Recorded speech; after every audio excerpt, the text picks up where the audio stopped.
তুই দুনিয়াতে হক মেরে খাইছিস, আমাকে মাফ করে দাও।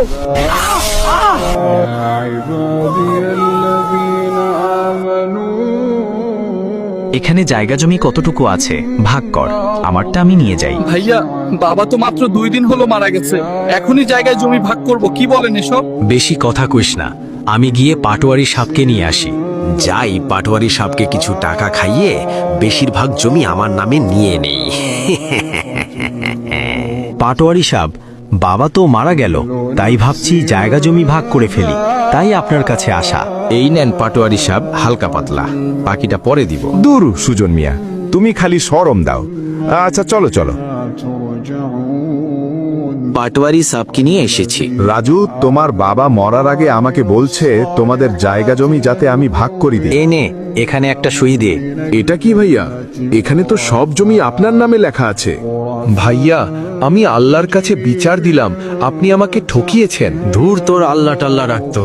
এই চলেন তো পাটোয়ারি সাপ। দুনিয়াতে যদি বিচার না পান, আল্লাহর দরবার বিচারটা দিয়ে রাখেন, সেদিন বিচার হবে। ভাইয়া, মা খুব অসুস্থ, তো আমি কি করব?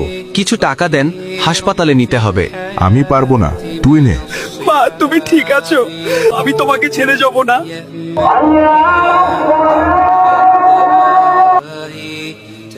কেউ যদি জুলুম করে তার ভাইয়ের 1 বিঘত পরিমাণ জমি খায়, 1 বিঘত চেনেন তো?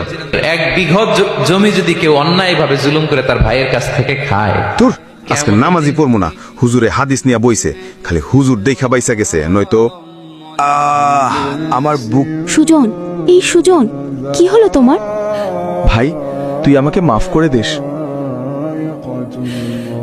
এই লোকটার যে কবরে কি হবে, আপন ভাইয়ের হক মেরে খাইছে।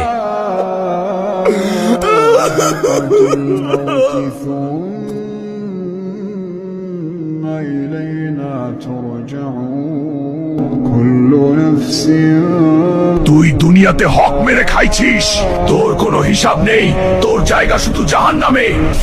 আমাকে মাফ করে দাও।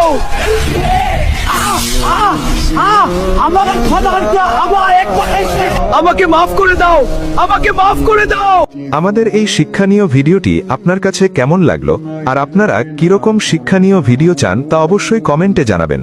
আর এরকম নিত্য নতুন ভিডিও পেতে আমাদের চ্যানেলটি ফলো দিয়ে রাখুন এক্ষুনি।